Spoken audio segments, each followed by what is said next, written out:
Good day friends, this is Rahul Munshi और स्वागत है आप सभी का मेरे इस YouTube channel study with Rahul Munshi में। और जैसा कि अभी आप लोगों को स्क्रीन पे दिख रहा होगा, हम लोग अपने इस वीडियो में करंट अफेयर्स के बारे में डिस्कस करेंगे। देखिए, फर्स्ट वीक बीत चुका है जुलाई 2020 का, और इसी दौरान क्या क्या जो बहुत ही इंपॉर्टेंट टॉपिक रहा है, जो कि खास करके किसी स्टेट पीसीएस या यूपीएससी के पॉइंट ऑफ व्यू से काफी इंपॉर्टेंट है, उन सभी पॉइंट्स को हम लोग डिस्कस करेंगे, अच्छे से देखेंगे। अगर आपको मेरा ये वीडियो अच्छा लगे तो प्लीज मेरे वीडियो को लाइक कीजिए, मेरे channel study with Rahul Munshi को सब्सक्राइब कीजिए, ज्यादा से ज्यादा इस वीडियो को शेयर कीजिए ताकि मैक्सिमम स्टूडेंट को इसका बेनिफिट मिल सके, और बेल आइकन प्रेस करना ना भूले ताकि इस तरह का कोई वीडियो मैं बनाऊं तो उसका टाइमली नोटिफिकेशन आप लोग को मिलता रहे। आइए शुरुआत करते हैं और देखते हैं एक एक पॉइंट करके। देखिए, आज का हमारा पहला पॉइंट है, lieutenant colonel Bharat Pannu becomes first Indian to secure podium position in international ultra cycling race, finished third in first edition VRAAM 2020। यहां पे ध्यान दीजिएगा, बिकम फर्स्ट इंडियन, ठीक है। इनका नाम याद रखिए, ये लेफ्टिनेंट कर्नल है भरत पन्नू, जो कि ये होता है VRAAM 2020 को नाम दिया गया, वर्चुअल रेस अक्रॉस अमेरिका 2020। ये साइकिलिंग का रेस होता है, उसमें इन्होंने पार्टिसिपेट किया और फर्स्ट टाइम हुआ कि किसी इंडियन ने थर्ड, मतलब फर्स्ट सेकंड थर्ड में एक पोजीशन हासिल किया। बहुत ही बड़ी अचीवमेंट है हमारे लिए। देखिए, नॉर्मली ये जो रेस होता है, ये रेस 5000 किलोमीटर का होता है, लेकिन इस बार ये रेस 4086 किलोमीटर का हुआ, जो इन्होंने 12 डेज में कंप्लीट किया, ठीक है। ये ध्यान रखिएगा, क्योंकि ये कोविड के कारण थोड़ा बहुत आपको इस बार ये रेस में कुछ बदलाव देखने को मिला है। लेकिन चलिए, अच्छा है कि कम से कम ये रेस पुणे में हुआ था और इन्होंने थर्ड रैंक हासिल किया इस रेस में। इनका नाम है लेफ्टिनेंट कर्नल भरत पन्नू और इन्होंने थर्ड पोजीशन हासिल किया, ठीक है। देखते हैं आज का हमारा नेक्स्ट पॉइंट क्या है। Researchers found Jupiter like planet. एक नया प्लैनेट का खोज किया गया है जो कि बिल्कुल हूबहू देखने में जुपिटर का जैसा है, अर्थ से काफी ज्यादा मैसिव है वो, और इसका नाम क्या दिया गया है, TOI 849b। ये याद रख सकते हैं, ऑब्जेक्टिव में सिंपल सा इसके बारे में एक लिख देगा यूपीएससी और आपको बोलेगा ये क्या है, या नहीं तो फिर ये शॉर्ट नोट्स में आपको मेंस में भी आ सकते हैं, ठीक है। फर्स्ट एवर प्लैनेटरी कोर, ये क्या, देखिए जैसे मैंने आपको बताया कि 39 times more massive than the earth, earth से 39 टाइम्स मोर मैसिव है, और orbiting around a distant star with temperature lower than the sun. ये सन के अगल बगल रोटेट नहीं कर रहे हैं, ये सन के अगल बगल और ऑर्बिटिंग नहीं कर रहे हैं, ये किसी डिस्टेंट स्टार के अगल बगल में ऑर्बिटिंग कर रहे हैं, लेकिन उस जो भी स्टार है उसका टेम्परेचर क्या है, सन के कंपैरिजन में कम है, lower than sun. The planet is located around 730 light years. आप समझ सकते हैं 703 लाइट ईयर्स कितने डिस्टेंस पे होगा वो, और इतने डिस्टेंस पे किसी प्लैनेटरी लाइक ऑब्जेक्ट का खोज करना हमारे साइंटिस्ट के लिए भी मतलब कितनी बड़ी अचीवमेंट होती है सभी चीजें। जो the astronomers named the planet TOI 849b, जो एस्ट्रोनॉमर्स ने इनका खोज किया है उन्होंने इस प्लैनेट का नाम दिया है TOI 849b, ठीक है। देखते हैं अभी हमारा नेक्स्ट क्या है जो पॉइंट है। नेक्स्ट पॉइंट है, IIT Kanpur develops virtual classroom add. IIT Kanpur ने अभी, देखिए अभी जब से ये लॉकडाउन चल रहा है ना, वो ऑनलाइन क्लासेस कॉलेज में स्कूल्स में सभी जगह चल रहा है, तो बहुत सारे ऐसे वीडियो ऐप्स है, खास करके आप देखेंगे जूम जो एक वीडियो ऐप है, ये बहुत ही फेमस हो रहा है, क्या कि लोग घर में बैठे बैठे अपना स्कूल्स का ऑनलाइन क्लासेस को अटेंड कर रहे हैं। बहुत सारे कैंडिडेट्स को सुविधाएं हो मिल रही हैं, लेकिन बहुत सारे कैंडिडेट्स इनसे वंचित रह जा रहे हैं, उनको नहीं मिल पा रही है क्योंकि उनके पास में स्मार्टफोन्स नहीं है, उनके पास में इंटरनेट कनेक्शंस उस हिसाब से नहीं जिस हिसाब से उनको लाइव स्पीड में चलना चाहिए classrooms.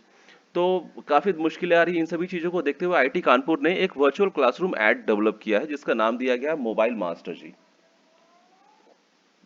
Classroom to home teaching setup है ये, classroom to home teaching setup. Students can record teachers lecture. यहाँ ध्यान दीजिएगा, इस ये जो ऐप का टाइप का जो डेवलपमेंट किया गया है, इसमें स्टूडेंट्स क्या है, टीचर्स के जो लेक्चर्स है उसको रिकॉर्ड भी कर सकते हैं, ताकि अगर वो उस टाइम पे नहीं देख पा रहे या किसी कारण से कुछ प्रॉब्लम हो रहा है तो उसको बाद में वो लोग रेफर कर सकें। और अगर कोई कोई स्टूडेंट नहीं देख पा रहा तो दूसरे जन ने उसको रिकॉर्ड कर लिया, फिर उसको दिखा दिया, मतलब दूसरे कैंडिडेट को भी इससे हेल्प हो गया जो क्लास अटेंड नहीं कर पाया। तो काफी अच्छी चीजें हैं ये।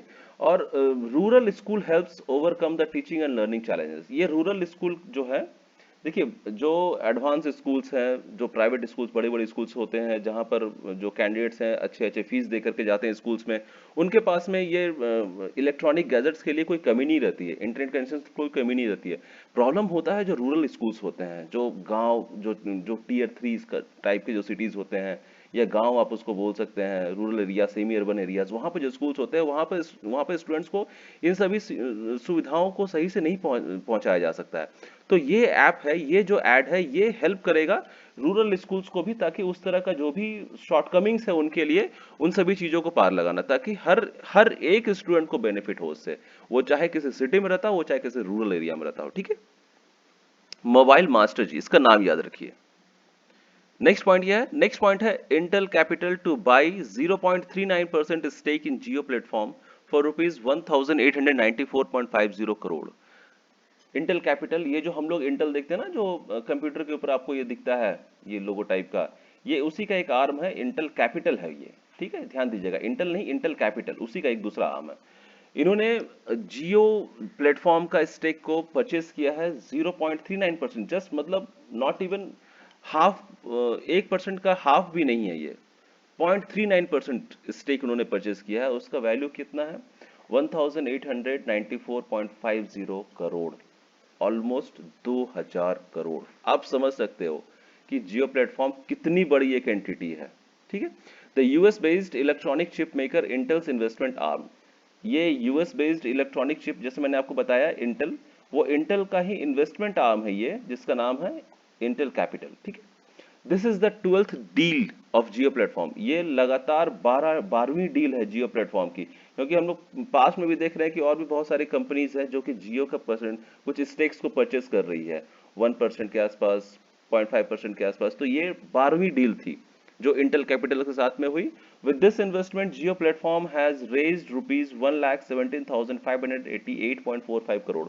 इस डील के साथ में जियो ने अभी तक 1,17,588.45 करोड़ का अपना इन्वेस्टमेंट का जुगाड़ कर लिया है from global investors since April 22।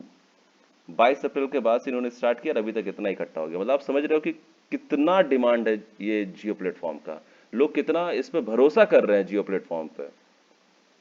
With this investment RIL holds, अभी क्या है, जो रिलायंस इंडस्ट्रीज लिमिटेड का ये जियो प्लेटफॉर्म है, तो अभी आरआईएल का जो एक्चुअली में जो होल्ड रह गया है वो है 74.91%, और जो बाकी का जो है 25.09% ये इन्वेस्टर्स को अभी मिल चुका है। तो 100% अभी ये आरआईएल का स्टेक नहीं है इसमें। ठीक है, अब हम लोग देखते हैं नेक्स्ट पॉइंट। नेक्स्ट पॉइंट हमारा क्या है? नेक्स्ट पॉइंट है हमारा Shreya Thakral, Delhi school girl added to 2020 Diana award roll of honour. Diana award, Diana awards दिया जाता है जो कि जो इंसान कुछ ह्यूमैनिटेरियन काम कर रहा है उसके लिए दिया जाता है। डायना जिनकी डेथ हो गई थी, उनका बर्थ एनिवर्सरी अभी 1 जुलाई 2020 को था, कुछ दिन पहले था। तो उसी के उपलक्ष्य में इनको आइडेंटिफाई किया गया है। श्रेया थकराल, जो कि एक 13 साल की स्कूल की बच्ची है, Delhi British school new Delhi, जिनको ये 2020 का डायना अवार्ड दिया जा रहा है। 2020 का Diana award for her humanitarian work towards the rag pickers of Delhi. देखिए, लॉकडाउन जब से हुआ ना, तब से हर एक इंसान जो कि कुछ ना कुछ काम करता है, चाहे वो बिजनेसमैन हो, चाहे वो सैलरीड हो, या फिर वो कुछ इस तरह से ठेला चलाने वाला हो, रैक पिकर्स हो, कोई भी हो, सभी कोई अफेक्टेड हुए हैं इससे। पैसा आना कम हो गया, लोगों को पैसा मिलना कम हो गया, किसी तरह से वो लोग अपना जिंदगी चला रहे हैं। जॉब्स चली गई हैं काफी सारे कंपनीज की में स्टाफ्स की, बिजनेस ठप हो पड़ा है। ये जो छोटे मोटे जो रैक पिकर्स रहते हैं, इनको भी काफी परेशानी हो रही है। तो इसी के लिए एक ह्यूमैनिटेरियन काम, बहुत ही अच्छा काम किया है श्रेया थकराल ने, और उसने एक ऐप डेवलप किया है, mobile application app. She developed a mobile application and started a door to door recycling business to support the financial difficulties faced by the rag pickers. मतलब कितनी अच्छी सोच है इस छोटी सी बच्ची की। इस सोच के कारण, इस ह्यूमैनिटेरियन वर्क के कारण इसको डायना अवार्ड दिया गया है 2020 का। ठीक है, तो बहुत ही अच्छी सोच है, गॉड ब्लेस हर।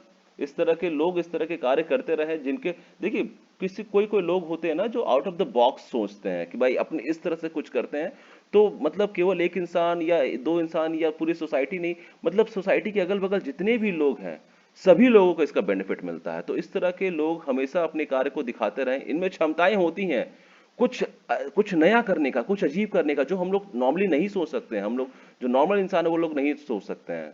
ठीक है, देखते हैं अभी हमारा नेक्स्ट पॉइंट क्या है। अभी हमारा नेक्स्ट पॉइंट है India's GDP likely to contract by 6.4% as expected. ठीक है, क्योंकि अभी जैसा अभी आपको देखने को मिल रहा है कि लगातार 3 महीने से ये लॉकडाउन चल रहा है, बहुत सारी कंपनीज बंद पड़ी थी, अभी कुछ कुछ कंपनीज खुलना शुरू हुई है, तो इसका इफेक्ट हमारे जीडीपी पर तो एनी हाउ दिखना है। तो अभी जो एक केयर रेटिंग लिमिटेड है इंडिया का, केयर रेटिंग लिमिटेड, जिसका पहले नाम था credit analysis and research limited, उन्होंने ये आइडेंटिफाई किया है कि जो इंडिया का जो जीडीपी होगा वो इस फाइनेंशियल ईयर का वो और कॉन्ट्रैक्ट करेगा 6.4% से।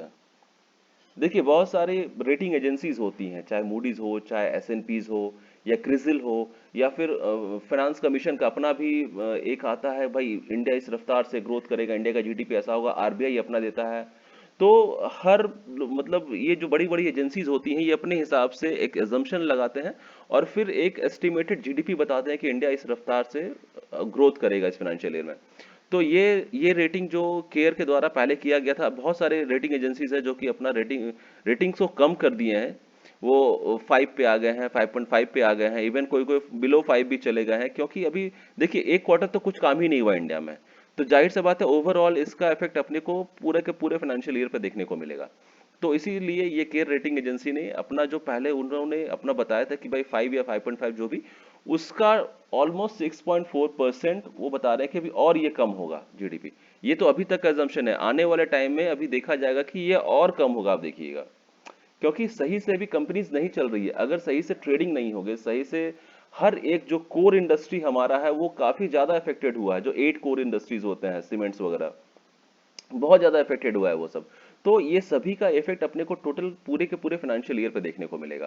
तो ये एक रेटिंग एजेंसी है केयर, जिसने ये एज्यूम किया था कि इतना हमारा ग्रोथ होगा इंडिया का जीडीपी, लेकिन अभी उन्होंने अपना उसी स्टेटमेंट को रिवाइज किया है कि उसमें 6.4% की और गिरावट देखने को मिलेगी ड्यू टू कोविड 19 पेंडेमिक।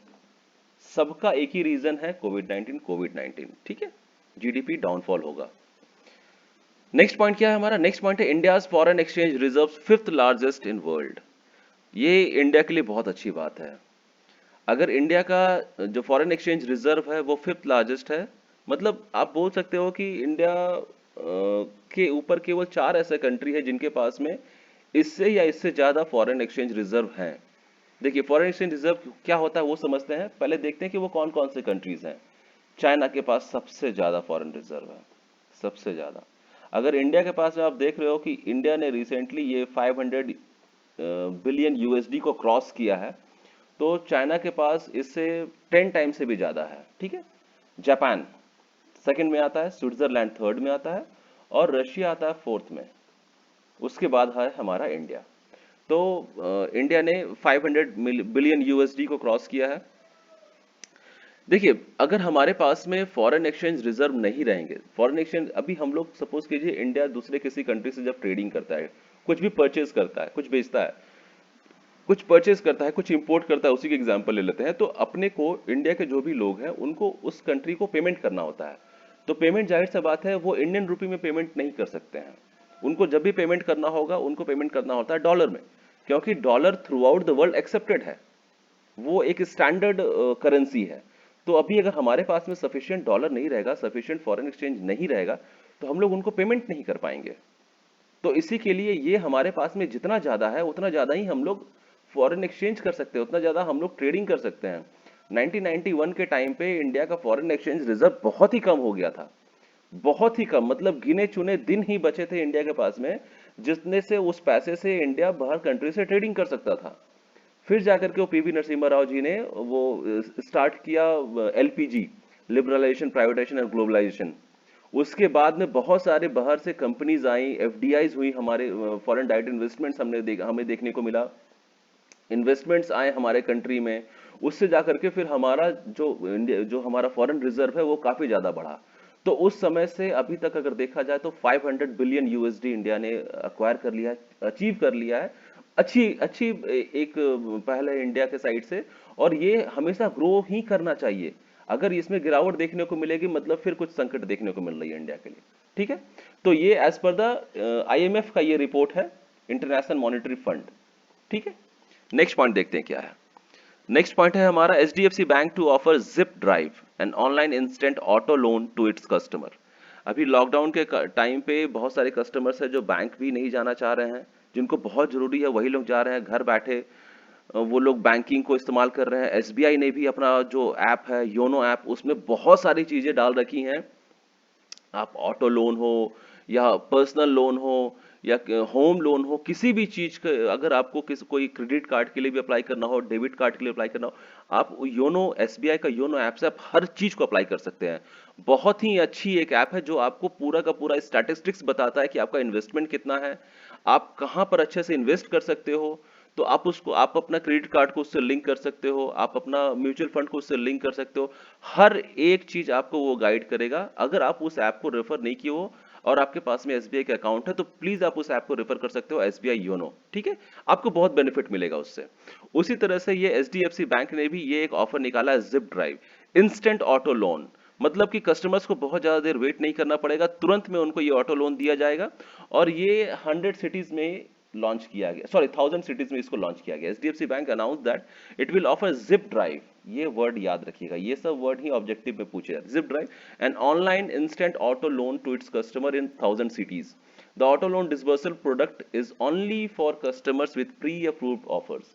ये ध्यान दीजिएगा, only for customers with pre approved offers, मतलब जिनके पास में पहले से वो अप्रूवल है उनको दिया जाएगा। ये सभी कस्टमर्स के लिए नहीं है। अभी सभी कस्टमर्स को दिया गया, वो लोग ऑटो लोन ले लिए, कार ले लिए, फिर बाद में ईएमआई नहीं दे पा रहे हैं, तो सारे के सारे ऑटो लोन्स एनपीए हो जाएंगे, वो अकाउंट सारे एनपीए हो जाएंगे।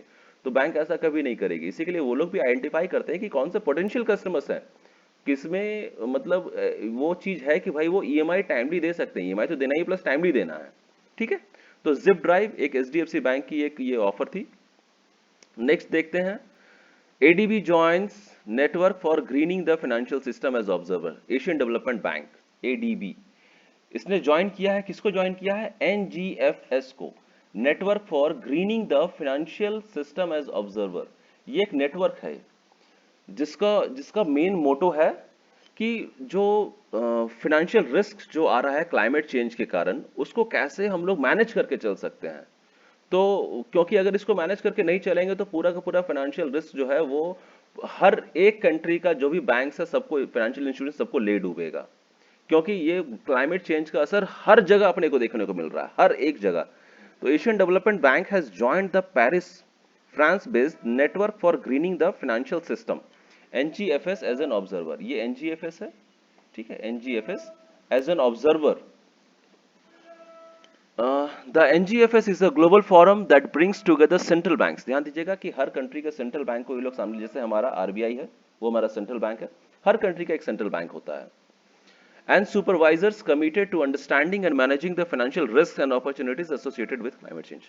Climate change के कारण जो जो financial risk और जो opportunities हैं उसको किस तरह से अपने को मैनेज करना है, इसके बारे में ये लोग सोचते हैं और कुछ अच्छी पॉलिसीज लेकर के आते हैं। तो अच्छी बात है कि एडीबी फाइनली इसको एज ए ऑब्जर्वर ज्वाइन किए, ताकि जो एशिया में जो भी बैंक्स हैं उसके बारे में और कुछ अच्छा किया जा सके। ठीक है, ADB Asian development Bank, NGFS network for greening the financial system, as a observer join किया गया एडीबी।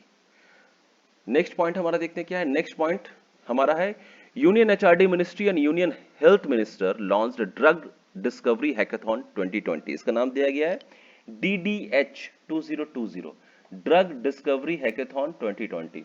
ये दोनों मिनिस्ट्री का नाम याद रखिए, ये आपसे पूछा जा सकता है। यूनियन एचआरडी मिनिस्ट्री इसमें इन्वॉल्व है और यूनियन हेल्थ मिनिस्ट्री इसमें इन्वॉल्व है। ठीक है, to identify drug candidates against SARS-CoV-2, ये याद रखिएगा। हो सकता है कि कुछ ट्रिक करके आपको कोविड-19 का नाम दे दिया जाए, लेकिन एक्चुअली यहां पर जो है वो सार्स, SARC, SARS-CoV-2, SARS-CoV-2। ठीक है, to identify drug candidates against this by in silico drug discovery through the hackathon and follow up by chemical synthesis and biological testing। हर तरह से टेस्टिंग होगा केमिकल। देखिए हैकेथॉन एक प्रोग्रामिंग की तरह होता है, उससे भी इसको आइडेंटिफाई किया जाएगा, plus chemical synthesis plus biological testing, मतलब हर एक चीज इस्तेमाल किया जाएगा ताकि उस कैंडिडेट को आइडेंटिफाई किया जा सके।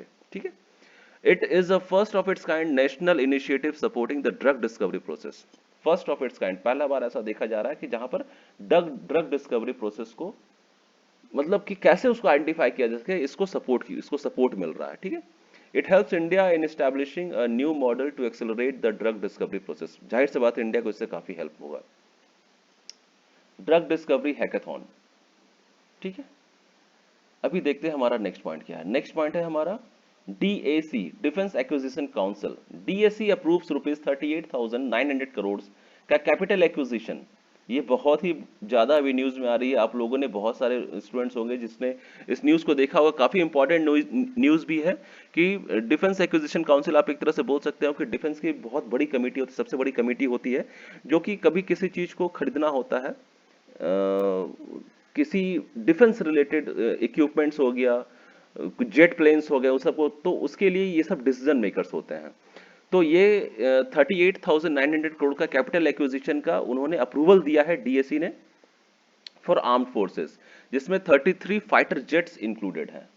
33 फाइटर जेट्स। देखिए अभी का जो सिचुएशन आप बोल सकते हो कि वो ठीक नहीं है, क्योंकि आप देखने को मिल रहा है लद्दाख के एरिया में, जहां पर चाइना एक साइड से अब लगा हुआ है इंडियन टेरिटरीज को एक्वायर करने में, छीनने में, और दूसरे दूसरे साइड से पाकिस्तान भी लगातार हमला किए जा रहा है।